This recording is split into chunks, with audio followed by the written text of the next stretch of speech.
Assalamualaikum warahmatullahi wabarakatuh. Terima kasih atas kesempatannya. Perkenalkan, di sini saya Gilang Muhammad Aziz dengan NIM 2016-210-440. Saya sebagai presenter pertama akan menjelaskan tentang gaya belajar orang dewasa, di mana setiap manusia dilahirkan dengan keahliannya masing-masing, di mana bahkan ada yang manusia yang kembar sekalipun itu juga mempunyai bakat dan keahliannya yang berbeda.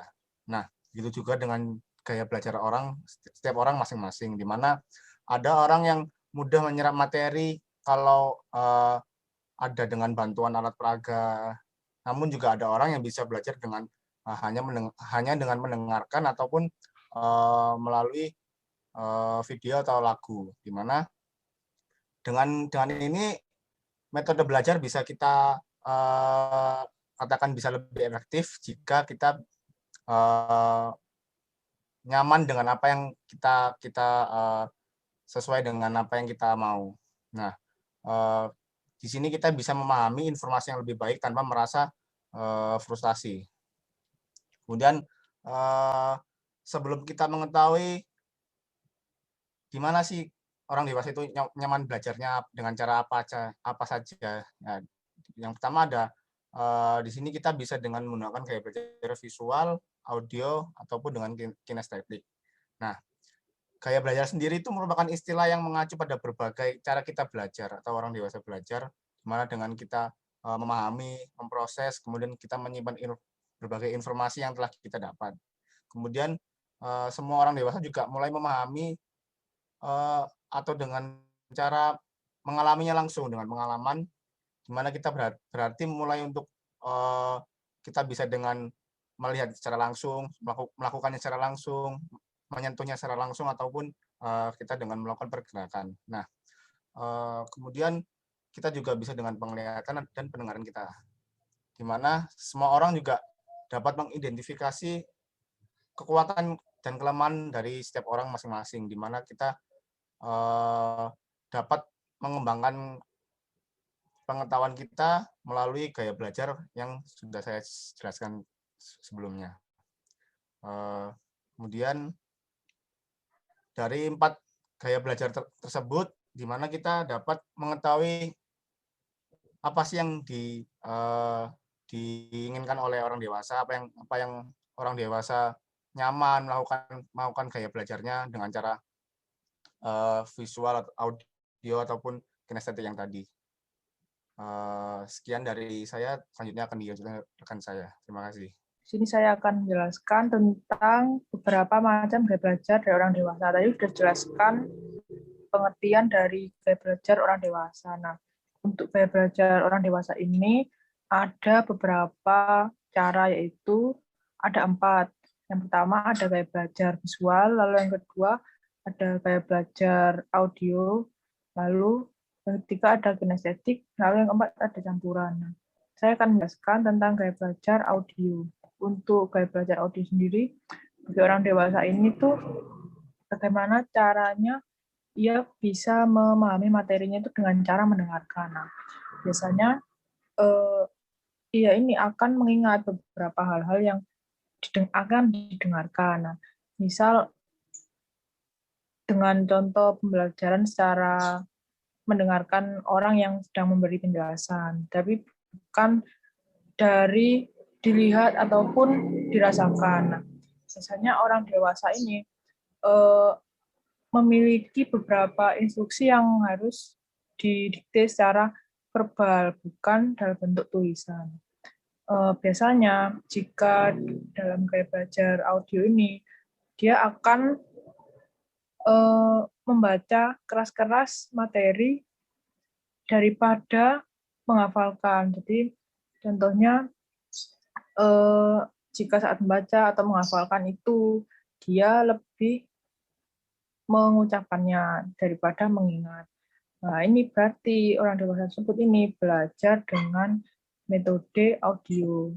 Nah, untuk mendukung gaya belajar audio ini sendiri, biasanya bisa dengan menguji dengan kuis secara lisan. Nah, minta orang tersebut untuk menciptakan kembali beberapa rangkuman yang telah dijelaskan oleh para pemberi. materi supaya mereka dapat mengerti daripada menuliskannya di atas kertas. Nah, biasanya gaya belajar secara audio ini diterapkan di kampus seperti mahasiswa mendengarkan dosen yang memberi penjelasan, lalu secara tidak langsung, apalagi secara online ini pasti akan mendengarkan dosen tersebut. Terima kasih penjelasan dari saya. Selanjutnya akan dilanjutkan oleh rekan saya. Ya, terima kasih atas kesempatannya. Di sini saya akan menjelaskan tentang gaya belajar visual, di mana gaya belajar visual itu merupakan gaya belajar yang cenderung menggunakan indera penglihatannya daripada indera pendengarannya. Gaya belajar visual ini cenderung lebih cepat menerima informasi atau memahami materi itu ketika mereka melihat sebuah tulisan, gambar, diagram, poster, atau grafik seperti itu. Nah, gaya belajar visual ini juga merupakan gaya belajar holistik, di mana mereka lebih cepat memproses informasinya itu ketika mereka diperlihatkan materi secara keseluruhan. Jadi nggak satu-satu kayak gitu. Contohnya saya sendiri ini merupakan orang dengan gaya belajar visual, di mana saya lebih cepat mengerti sebuah materi ketika saya langsung membaca materi tersebut atau melihat sebuah gambar.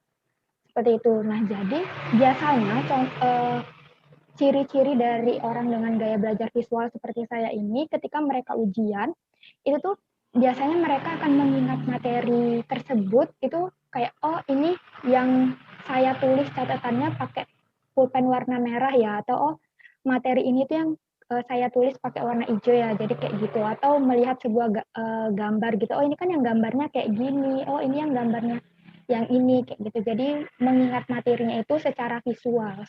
Terima kasih. Nama saya Latifa, NIM 2018-10040. Di sini saya akan menjelaskan tentang pelajar kinestetik. Pelajar kinestetik sendiri yaitu pelajar yang partisipatif, yang aktif, yang perlu mengambil peran aktif secara fisik dalam proses pembelajaran untuk mencapai hasil pendidikan terbaik mereka.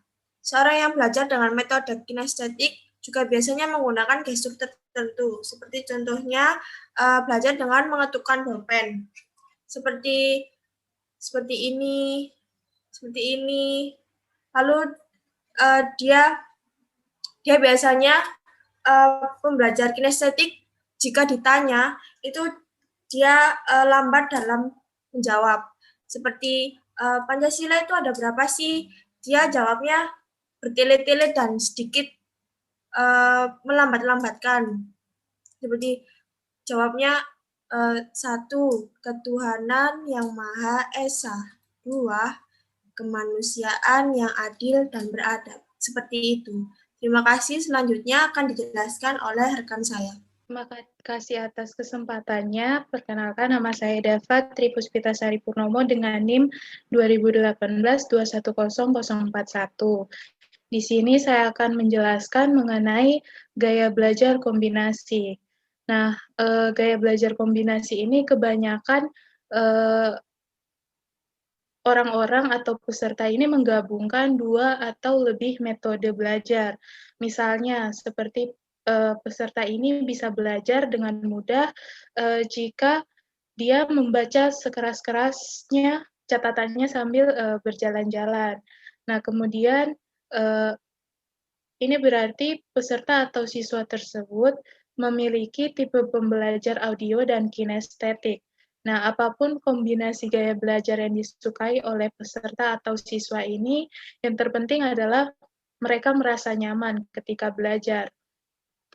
Kemudian, peserta ini dapat memiliki beberapa gaya belajar yang berbeda. Nah, menurut penelitian ini memperkirakan bahwa ada 50-70% populasi yang memiliki kesamaan dengan beberapa gaya belajar yang berbeda. Nah, orang-orang ini biasanya disebut sebagai pembelajar multimodal dan cenderung berhasil dalam pengaturan kelas yang melibatkan berbagai gaya belajar secara bergantian. Namun, hanya karena peserta atau siswa ini dapat berhasil dengan gaya belajar yang berbeda, tidak berarti mereka harus terlibat dengan lebih dari satu gaya belajar dan menjadi pembelajar multimodal. Nah, meskipun lingkungan yang kaya akan media saat ini telah membuat pembelajaran multimedia lebih mudah dari sebelumnya, studi terbaru ini merekomendasikan perlunya berhati-hati saat memperkenalkan desain pembelajaran multimedia ke dalam kelas. Nah, secara umum, multimedia ini harus diperlakukan dengan bijaksana sebagai alat untuk tujuan pendidikan tertentu. Nah, instruksi yang interaktif harus disediakan untuk topik yang lebih kompleks daripada menggunakan cara menghafal dasar dan pengembangan keterampilan. Sekian dari presentasi saya. Terima kasih.